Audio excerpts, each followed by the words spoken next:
Passer en revue les difficultés ayant empêché la mise en œuvre du plan de travail annuel 2023 et formuler les recommandations nécessaires à l'atteinte des objectifs fixés pour le compte de l'année 2024, c'est la principale raison de la présence du personnel du ministère du Développement et de la coordination de l'action gouvernementale ce mercredi 31 janvier 2024 dans cette salle du Centre de documentation et d'information juridique de la Cour d'appel de Cotonou. D'autres choses ont été faites dans l'année qui ont été importantes que je veux rappeler. Tout ce qui a été fait autour de la vision 2060, qui est aussi très important, qui n'est pas achevé, puisque nous continuons cette année et l'année prochaine pour que en 2025, cette vision puisse être adoptée et par le gouvernement et par l'Assemblée nationale. Je veux saluer aussi tout ce qui a été fait par la direction et le ministère sur les ODD. Nous avons eu une bonne participation aux Nations Unies, comme par le passé, et c'est à mettre au crédit de tous ceux qui ont travaillé sur ces dossiers. Je ne veux pas non plus sous-estimer ce qui nous a permis d'obtenir le premier compact régional avec les Américains. Compact, le MCC a été créé il y a 20 ans aujourd'hui, ils vont célébrer cette semaine leur 20e anniversaire, mais c'est pour la première fois qu'ils ont fait un compact régional et c'est heureux qu'ils le fassent avec le Bénin et vous y avez contribué. Et ce n'est pas fini.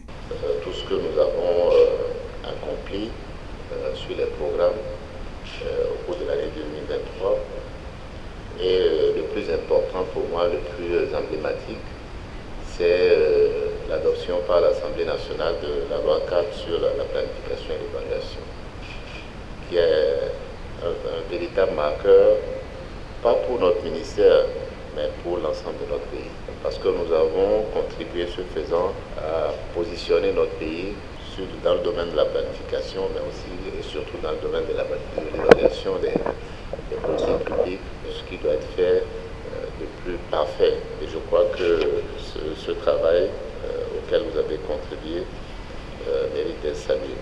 Des changements stratégiques sont envisagés pour la nouvelle année. Pour l'année qui commence, c'est bien que cette revue se passe au moment où, à la présidence, nous sommes en train d'approuver les PTA de tous les ministères. Pour ce qui nous concerne, c'est clair, nous devons continuer à être exigeants d'abord pour nous-mêmes et ensuite pour les autres. Ça veut dire qu'en matière de planification, tout ce qu'il y a à faire pour que PND prochain, tout ce qu'il y a à faire pour que la vision puisse être élaborée et être présentée dans les délais.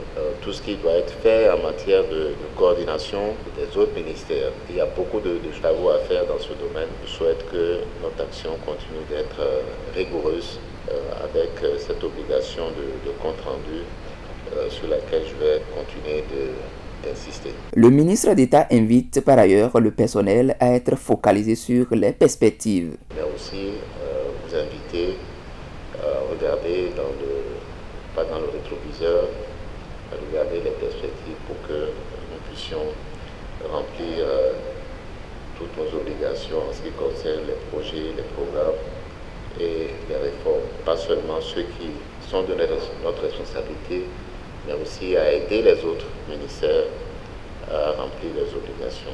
Vous le savez, nous avons fait une évaluation récente de la mise en œuvre du PAG2. Il y a des efforts importants qui doivent être faits. Ils sont évalués en ce moment dans le cadre de ces travaux sur les PTA dont je vous ai parlé. Et je veux compter sur vous pour que nous puissions travailler avec les autres ministères pour relever ces différents défis.